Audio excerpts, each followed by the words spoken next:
YouTube, hello, Retro Reclaimer here, reclaiming my retro past, or restoring my retro past. Today's video we're going to clean and repair two PlayStation 2 pink controllers.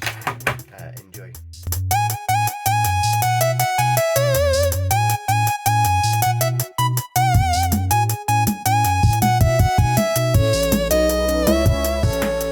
Okay YouTube, so here we are, we've got two pink Dualshock 2s, PlayStation 2 controllers. They're not in bad condition. They obviously need a clean.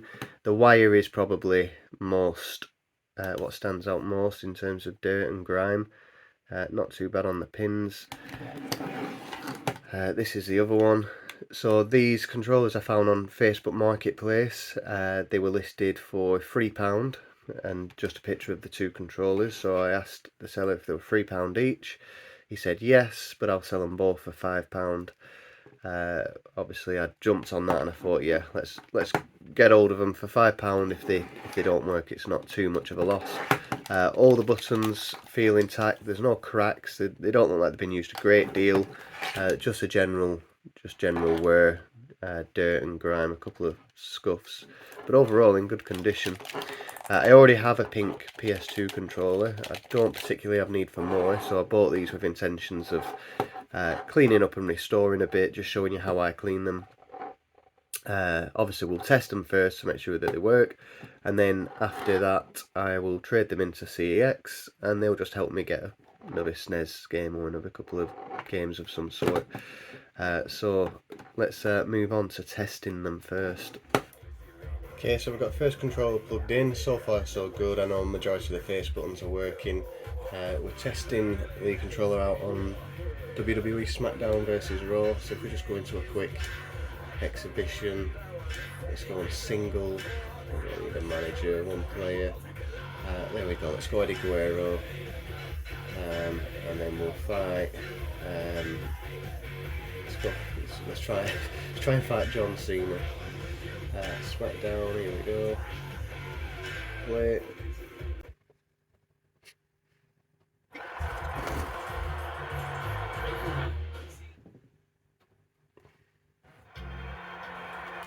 Okay, so start button's working, all the face buttons are working.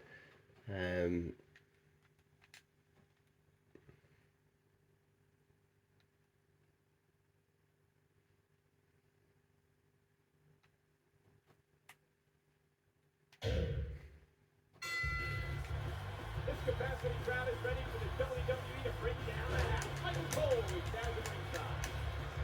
Oh man, Cole. Okay, so we lost that one. You know, look at him off the short. Circle's working. Start's working fine. Let's see. Triangle.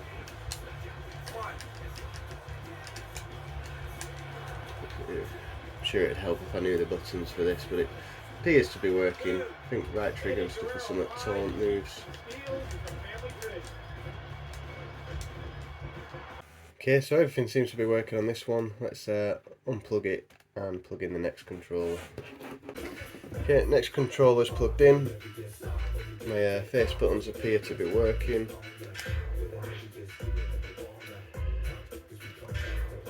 Again, let's go for a single.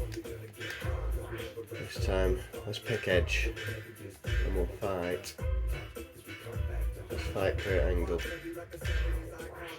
what they do best is entertain the millions of Raw fans around the world. I can't wait to get started tonight. Settle in, folks. I think this match is going to be a long one. Are you kidding, JR? Did you see who's in it? If this one's not over in 5 minutes, I'll eat your ass.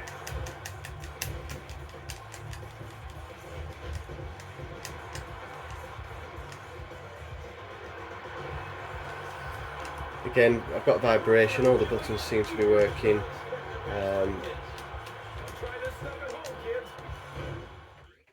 Okay, so just Ideally, you'd test them with, proper software where you can check each button individually, your thumbsticks, make sure it all works. They appear to be in good nick. When sometimes you can tell just with damage, like very little damage tells you that they're probably working anyway. So just judging from that, and then playing a little game where most of the face buttons work. If I've missed something, it'd be one of the thumbsticks, maybe one of the shoulder buttons, but it seems to be fine. I'm sure they all work perfectly fine. One thing I did notice was this tear here, and it's the same on this one, just a bit smaller. There's a tear there. So again, that's probably just where it's been wrapped up and it's been creased for that long that it's obviously got weaker. If it weren't for those tears, probably get away with just, getting a tool just to scrape all the dirt out of there. Again, just get into all the crevices and wipe it all. Give this a good wipe, as in the wire, and you'd probably get away with it. But due to this tear, what I want to do is clean it properly, which will benefit you guys, as you get to see how I do a sort of deep clean for any controller that stays in my collection. But also, when I get in there, I'll be able to push this down further so that it's hidden, and then hopefully they'll take it at CEX, because they won't take it currently with that. Sometimes some of them won't take it if there's too many crinkles in the wires. So if I find a bit, just to show you an example, so here you see how the wires all sort of crinkled up there. I've had it before now where they've looked at a wire like that and gone, yeah, no, we're not taking that. And I've also taken perfectly working PlayStation 2 controllers in, the black ones, and they're not even on the system for them to take in anymore.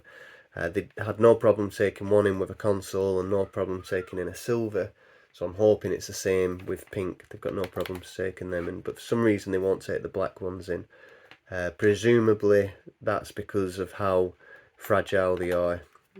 These controllers obviously are quite old now, but the circuit board on the inside rots, and if a bit of the circuit rots away, all of the face buttons don't work. So I think the circuit is in continuous motion, and you complete the circuit when you press down a button. You either complete the circuit or you break the circuit, and that's how it recognises a button being pressed. So sometimes you'll get the light on and these three buttons will work because they work separately, but the rest of the circuit don't. You can replace these boards. Some models are easier than others. So this is an A model. I think it's a H model as well. So one or the other. We'll go into it deeper when we open it, and I'll show you. But one, you have to do a bit of soldering. The other, you can just replace the circuit quite easily. So all you need is just a little Phillips screwdriver. I'm waiting for a new screwdriver set, but this is sort of what I've just bought the cheapest stuff I could find on eBay to start off with. So let's just get all these screws out. We've got 1, 2, 3, 4, 5, 6 screws. Nice, simple, standard screwdriver screws.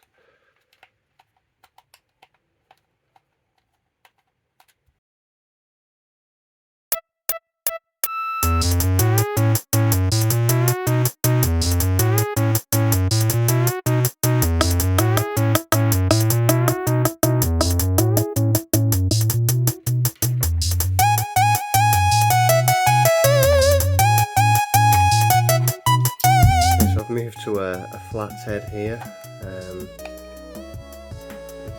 See how much it's chewing up these screws. So you definitely want better tools than what I use. But this flathead, this screw was struggling itself. So yeah, we'll just move into a flat.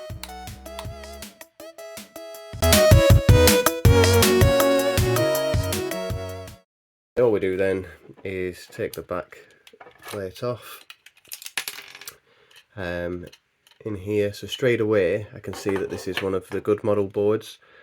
So this membrane can just lift out. So if you had any problems with sort of your buttons lighting up and the start select buttons working but none of the others, all you'd need to do is order a new part of these, which, you know, it's a couple of quid.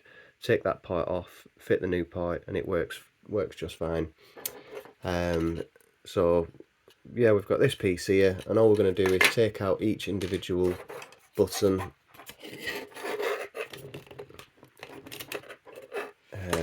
So we've already lost the one of the triggers, so the L2. So I've got R2. All we're going to do is just use a screwdriver and just push up, and it will just pop out quite easily. This little rubber piece, make sure you don't lose that. That helps just press the circuit onto the board. So this is a back piece, that's good just to go straight in the sink. We'll keep all these sort of separate. And yeah, so that rubber presses against this, and make sure that this membrane presses onto the contacts. So without it, you might be struggling. Let's take this shoulder button off. Okay, from there as well, all these boards are different. So this is a chewed up bit, you can see. So what I want to do with this chewed up bit is basically push more of it round and have that bit sticking out, so that this is sort of covered away. So we'll see how we go about that. And again, don't worry about these, they're not broken, so if I pull them out they'll just drop, but they're supposed to be like that. Some boards, they're more rigid, but again, it just depends on the model, and even the same model has different types of boards as well, so God knows how many different variants there are altogether. So we just lift this out of place there, and then you're left with your membrane and your face buttons. So just pull the membrane off, and as you can see, there's bits of grime in there. So this is why it's always a good idea to take them apart. The only thing with taking them apart is you risk rounding off a screw, breaking something, damaging something, losing something. So you just got to sort of take your time, and ideally don't film yourself, because that makes it more difficult. Okay, these we just simply turn over, and that's another. So that's the outer shell, all the face buttons, all that's left on here now. So let's take these membrane off. We can give those a quick wipe, and then the rest we can sort of leave in place. You could, if you wanted to, we'll take the thumbsticks off because we'll clean them. Okay, and if you wanted to, you could take this piece of circuit out. So as you can see, the sort of the lines, that's the circuit, and it's like a complete circuit. So yeah, I think you've got to press a button, and it pieces this bit together, so it contacts both sides. So as the circuit goes round, it completes a circuit, recognising you've pressed a button. I believe that's how it works. I could be wrong. If you had trouble with your analog sticks, you can clean those bits with some isopropyl alcohol. So just get it on a toothbrush and just pull it back, scrub in there. But we don't need to do that. This controller's not in bad enough condition, really. And again, you see how this lifts away. So that's definitely something that you need to think about. Maybe if you're struggling, you could give those contacts a wipe.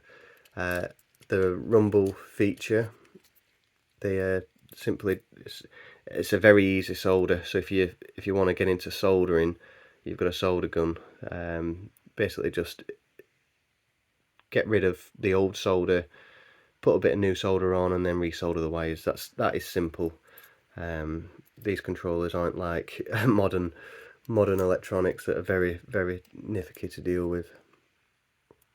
We do have some sort of spillage there, where it looks like a bit of gunk, a bit of goo. It could be sort of glue for the board or something like that. But again, if it's working, I won't worry about it too much. Again, you can clean the board with IPA as well.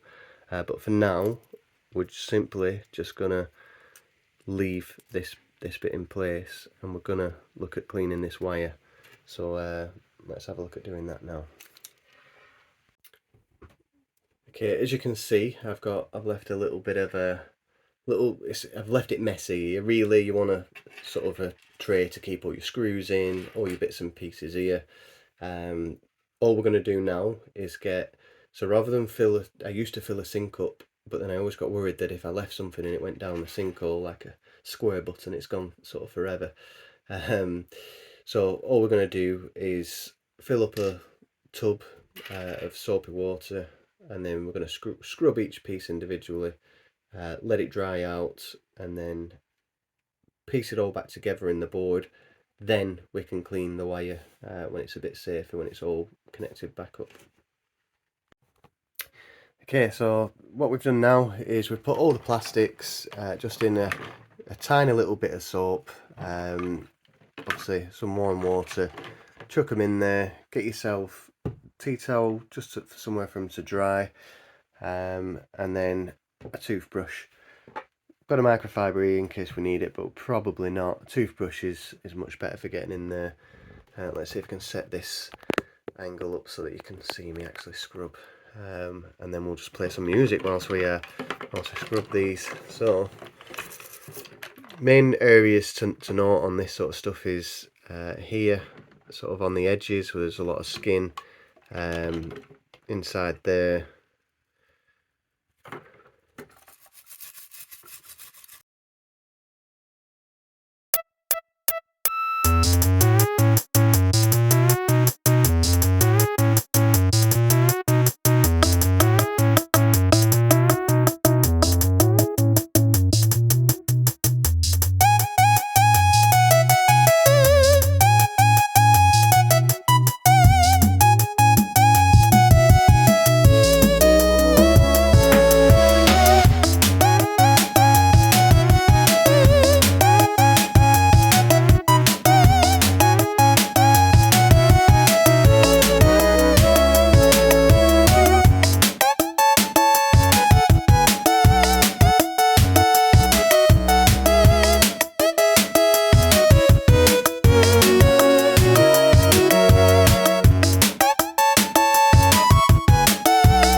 Okay, now we've scrubbed them. As you can see, that water's pretty minging, and we're just going to let them all dry for a bit on this tea towel. I'm going to speed it up by drying it with this cloth as well, but main thing is make sure they're completely dry before you put it back together, because you don't want obviously water going on your electrics when it's turned on, because then it will be fucked. Right, okay, so we've put it back together, we've pulled this down slightly. I can't really pull it back anymore without maybe cutting the wire, and I really don't want to be messing about with that, but hopefully that's hidden now. We've let those dry out, we've made sure they're dry, so all that's left is to put them back together. So let's start.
Okay, now we're going to clean this.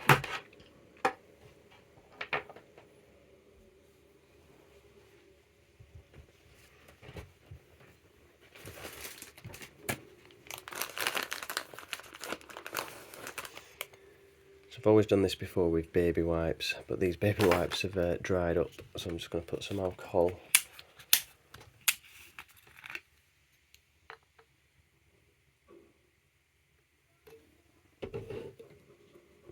Put some alcohol on the baby wipe, and then I'm going to make sure I pinch this end so I'm not pulling the wires out, and then just drag. Keep dragging it.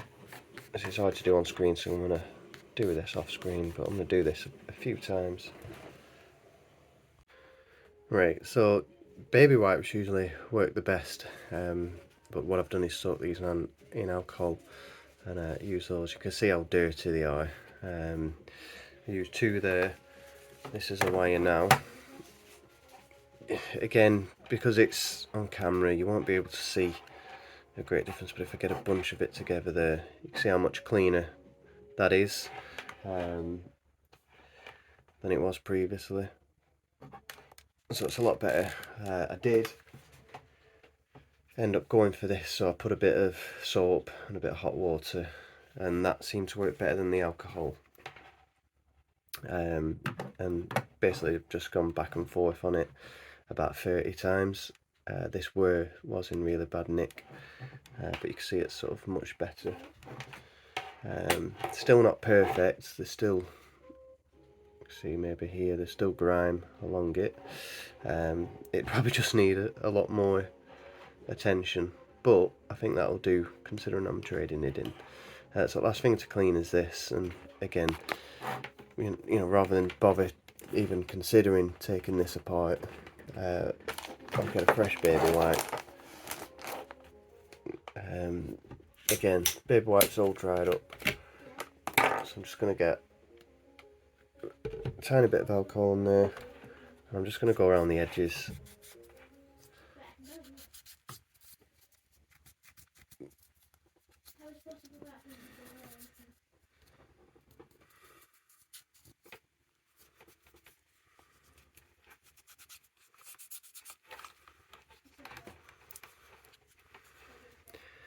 And there we are, nice and clean.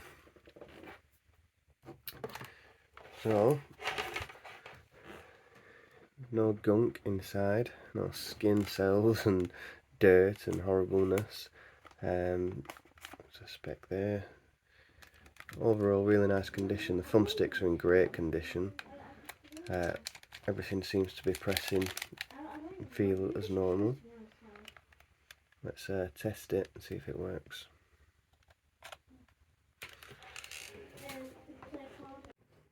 Okay, so we're loading up SmackDown versus Raw again. We've got power to our controller, so that's good. All the buttons feel good. Let's just make sure they're working as normal.